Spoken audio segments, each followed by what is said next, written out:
আসসালামু আলাইকুম। আজকে নতুন একটা লিসন শেয়ার করব, সেটা খুবই গুরুত্বপূর্ণ। তো শেষ পর্যন্ত দেখুন, তাহলে বুঝতে পারবেন। এখানে একটা গার্মেন্টস এর ডাটা আছে, যেখানে দেয়া আছে সাইজ, কালার, লট, আইটেম, এসকিউ, শিপমেন্ট ডেট, এরপর হচ্ছে সাপ্লায়ার, মেড বাই। তো এই ডাটাটা হচ্ছে টোটালি একটা গার্মেন্টস ডাটা, গার্মেন্টস শিপমেন্টের ডাটা থাকে। এখানে সবগুলো একত্রে দেওয়া আছে। এটা হতে পারে আপনার জাভা অথবা ওরাকল ডাটা যখন ডাউনলোড করে সবগুলো এক জায়গায় থাকে, একটা রো এর ভিতরে। দেখুন একটা সেলের ভিতরে, এখানে যদি আমি ক্লিক করি, এখানে পাশের কলামে দেখুন এখানে ব্ল্যাঙ্ক দেখা যাচ্ছে। তো সবগুলো একটার ভিতর আছে। আপনাকে একটা স্যাম্পল দেয়া হলো যে এইভাবে ডাটাগুলো আলাদা করতে হবে। এখন এই ডাটাটাকে যদি আমি ম্যানুয়ালি ডাটা আলাদা করি, এখানে সাইজ, এখানে যদি কালার লিখি, এভাবে লিখে লিখে কপি পেস্ট করে দেখা যায় একদিন দুই দিনও শেষ করা যাবে না। এখানে 526টা ডাটা আছে, নিচে স্ক্রল করলে দেখা যায়। তো এই প্রত্যেকটা ডাটা যদি আমি আলাদা করতে চাই, এটার জন্য সিম্পল একটা ট্রিক্স আছে।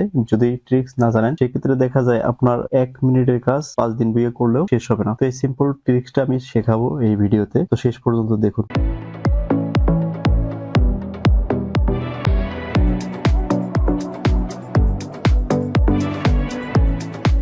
প্রথমে আমরা এই ডাটাটাকে সিলেক্ট করে নেব। সিলেক্ট করার পরে এখান থেকে আমরা যাব হচ্ছে ডাটা ট্যাবে। এই যে ডাটা ট্যাব আছে, এখানে গেলাম। এখান থেকে টেক্সট টু কলাম এই ফাংশনটাতে চলে আসবে। এখানে আমরা ক্লিক করে দেব। এখানে ক্লিক করার পরে ডিলিমিটেড এই ফাংশনটাকে আমরা সিলেক্ট করে দেব। এখানে যদি নিচে চেক মার্ক করা থাকে, আমরা এটাকে উপরেরটায় করে দেব।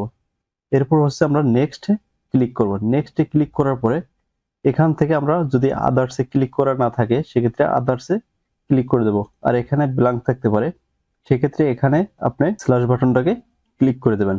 এটাকে ক্লিক করার পরে, এটা স্ল্যাশ বাটন দেওয়ার কারণ হচ্ছে এখানে যে দেখুন আমার সাইজের পরে একটা স্ল্যাশ দেওয়া আছে, এরপর হচ্ছে কালারের পরে প্রত্যেকটার পরে এখানে যে সাইন থাকুক না কেন, যদি কমা থাকতো তাহলে আমি এখানে কমা বসিয়ে দিতাম।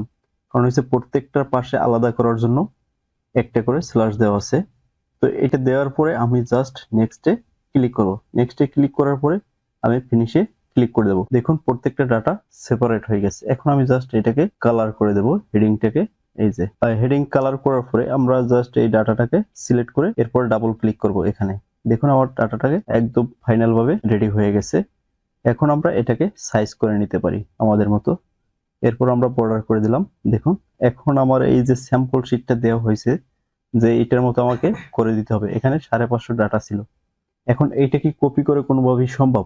সম্ভব অবশ্য, তো অনেক সময় লাগবে। তো এটাকে আমরা শর্টেই 1 মিনিটের ভিতরে করতে পারি। যদি আমি কাজটা জানা থাকে, সেক্ষেত্রে আমার সময় কম লাগবে। যারা ম্যানুয়াল করবে, দেখা যায় যে অনেক সময় ব্যাপার এইটাকে এন্ট্রি করার জন্য।